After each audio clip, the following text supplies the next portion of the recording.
Someone called you a dirty old man. Maybe it was your daughter. Maybe it was an old friend who found out you were looking at the Philippines.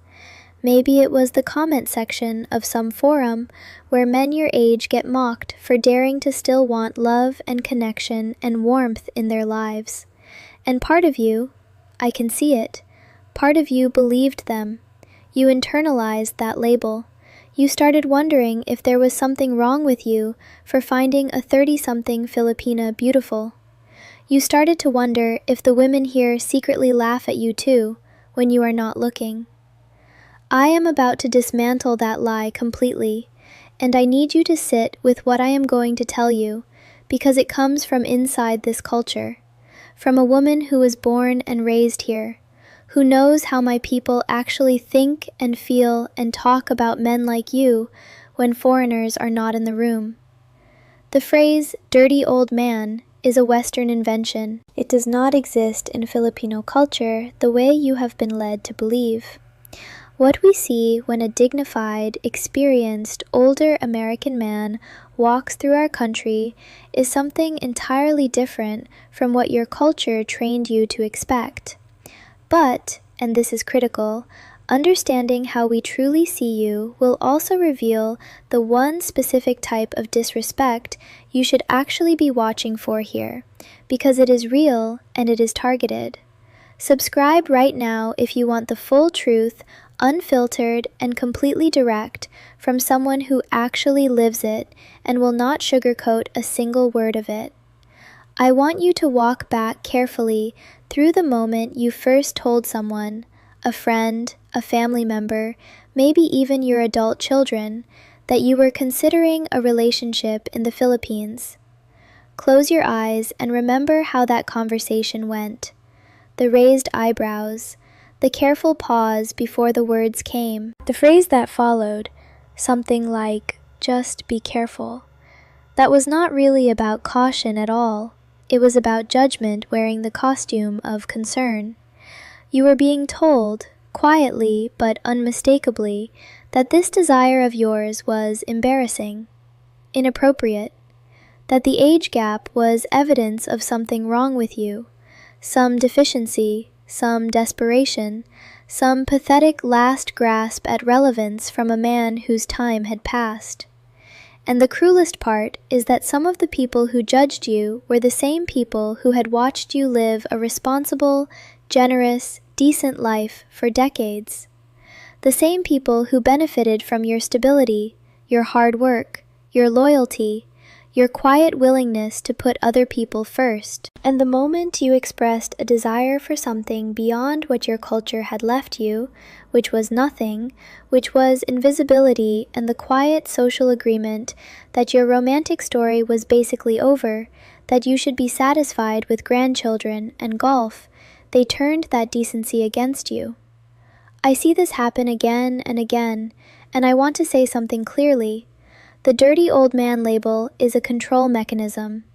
It is deployed specifically to keep older men from seeking what their own culture has refused to provide, which is genuine affection, real attraction, and the feeling of being wanted by a woman who has not been trained by accumulated years of resentment and disappointment to see you as a burden.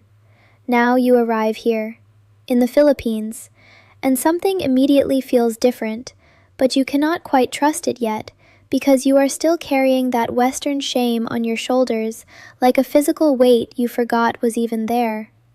You are waiting for the punchline. You are scanning every interaction for the moment when it becomes clear that everyone here is secretly laughing at you too. A young woman smiles at you from across a restaurant, and your first instinct is suspicion, not pleasure, not the natural warmth of being seen, but a defensive flinch. Because you have been conditioned, over years and years, to believe that genuine interest from a young woman directed at you is inherently suspect, inherently a transaction, inherently something to be ashamed of wanting. And I need to start unraveling that for you right now, because it is costing you something very real. It is costing you the ability to actually receive what is genuinely being offered. You start to notice things after a few days here that simply do not fit the story you arrived with. The man running the small guest house calls you sir, with a sincerity that is not servile. It is genuinely respectful, anchored in a cultural tradition that has not been worn away by irony or by the particular brand of contempt that Western culture has developed for deference. The group of young Filipinas at the mall does not snicker as you walk past. One of them makes eye contact and gives you a small, warm, polite smile, and then looks away without a hint of mockery. At the church you decide to visit on Sunday because you heard that traditional women gather there, and you heard correctly. An elderly Filipino man, maybe 75 years old, walks in with a wife who cannot be older than 45, and nobody looks twice. There is no quiet scandal. There is no uncomfortable shift in the room. There are no raised eyebrows from the people in the pews. The couple is simply there, together, the way couples are there, and the community around them holds that completely normally. And you sit with that for a long moment because it is genuinely disorienting. You have spent so many years in a culture where that same image would provoke commentary, where someone would make a remark or an under-the-breath joke, where the younger woman would be quietly judged for her choices and the older man would be quietly mocked for his nerve. And here it just is, completely unremarkable.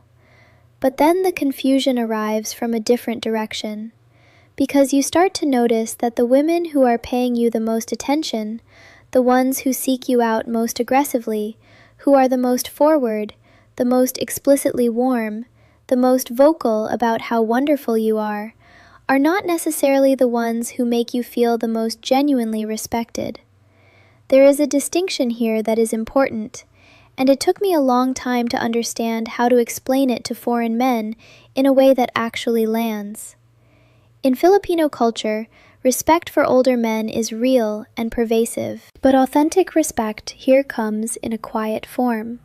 It is the woman who listens carefully and completely when you speak. It is the one who remembers what you mentioned 3 conversations ago without being reminded. The one who defers to your preference without making a performance of it. The one who asks about your life with genuine, unhurried curiosity, not with the calculated warmth of someone building a profile of your assets and your vulnerabilities. The women who are the loudest about their admiration for you are not always the ones who genuinely respect you. That distinction between performed admiration and deeply genuine regard is the cultural code you need to crack, and that is exactly what I am going to translate for you right now. Here is the truth about how traditional Filipinos, not bar culture, not the entertainment industry, not the dating app ecosystem, but genuine, province-raised, family-anchored, Sunday Mass-attending Filipinos actually view an older man. There is a word in Tagalog, tatay. It means father, but it carries a weight that the English word simply does not. A tatay in Filipino culture is not just a biological parent. He is the emotional and financial cornerstone of the family. He is the person whose decisions carry real authority, whose presence steadies the room, whose example shapes the next generation, whose sacrifice earns a form of loyalty that is almost sacred in its depth. He is respected and listened to and deferred to, not out of fear, but out of genuine recognition that his experience and his stability are assets that the entire family benefits from. And when a Filipino woman of traditional values looks at an older American man, she does not see the dirty old man that your Western culture constructed and then tried to make you believe everyone saw. She sees someone with tatay energy. She sees someone grounded, someone who has lived through enough difficulty to have earned his authority without having to announce it. Someone who does not need to fill the room with noise to be the most important person in it. Now I want to be careful here because I am not saying every traditional Filipina is looking for a father figure. That is a patronizing oversimplification, and it misses the point entirely. What I am saying is that the cultural framework she grew up inside conditions her to read certain qualities in older men: steadiness, patience, a kind of quiet confidence that does not depend on external validation, as genuinely, deeply attractive, not pitiable, not suspicious, attractive. In the Philippines, age is not a liability in a relationship the way Western culture has decided it must be. It is, in the right context, a form of social and emotional capital, and specifically in the context of romance and partnership, it carries the implicit promise of seriousness. This man is not here to collect an experience. This man is not playing the field. This man knows what he wants, and he is ready to build something real. The dirty old man label simply does not have the same cultural traction here because the underlying assumption that drives it, the Western assumption that an older man being genuinely attracted to a younger woman is inherently predatory, inherently something to be ashamed of, is not the default lens through which Filipinos read that dynamic. The default lens here is more nuanced and more humane. It asks, is he kind? Is he stable? Is he treating her and her family with genuine respect? Is he serious about her future? If the answers are yes, the age gap is, for the most part, beside the point. I tell you this not to flatter you, not to lower your guard. I tell you this because understanding how you are genuinely seen here is the foundation you need to navigate this culture with confidence and clarity. When you stop carrying that Western shame, you start showing up differently. You carry yourself with your actual confidence, your actual humor, your actual depth. And when the real you arrives, instead of the apologetic, defensive, perpetually braced version, the right kind of woman responds to that in ways that will undo years of feeling like your story was already over. Now I have to give you the part that balances everything I just told you, because a warning without balance is just fear, and fear is not what I am trying to give you. I have given you the genuine cultural truth. Traditional Filipinos do not view older Western men through the dirty old man lens that your culture constructed and pressed into your self-image. And that is real, and it matters. But here is what I need you to watch for. The one form of disrespect that is real in this country, that is specifically targeted at men in your position, and that can cost you dearly if you do not understand it. It is not mockery. It is not judgment behind your back. It is dismissal through flattery. Let me explain exactly what I mean, because this distinction is everything. There is a category of woman here, and I say this with full awareness that it is a hard thing to hear, who will treat you with the most extravagant, visible respect, while having absolutely no genuine regard for your interior world. She will call you handsome unprompted. She will tell you that you are the most interesting man she has ever spoken with. She will perform admiration with a skill and a consistency that is, frankly, impressive to observe even from the outside when you know what to look for. And underneath that performance is a complete, practiced indifference to who you actually are as a person. Your thoughts, your history, your grief, your humor, your values, the specific accumulation of experiences that took 65 years to produce. She sees a resource. She sees a transaction with a face. And the performance of respect she has built is designed specifically to bypass your defenses and make you feel so seen, so finally validated, so warmly understood after years of invisibility, that you stop asking the critical questions that your own good judgment would normally demand. This is the real danger you face here.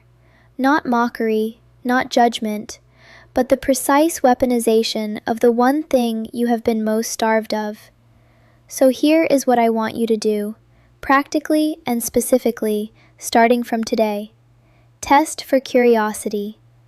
A woman who genuinely respects you will be curious about your interior life, not just your external circumstances. She will ask about your past, your children, if you have them, the things that shaped who you became. If her questions are consistently and exclusively oriented toward what you have rather than who you are, hold that pattern in your mind because it will not change. Test for patience. A woman who is genuinely here for real reasons will not manufacture urgency around money or around the relationship's pace. She will not make you feel that your generosity is the structural support holding the whole connection together. Test for consistency on ordinary days. Real respect shows up when nothing is being asked of you. Does she reach out when there is no need? Does she remember small things from weeks ago? Does she show up the same way on a quiet Tuesday afternoon as she does when she has something to ask? You deserve to be seen as a man of genuine worth, and I mean that without a single grain of irony. This country has real women who will see you that way, fully and honestly and without performance, but only if you know how to tell the difference between what is real and what has been constructed specifically to look like it.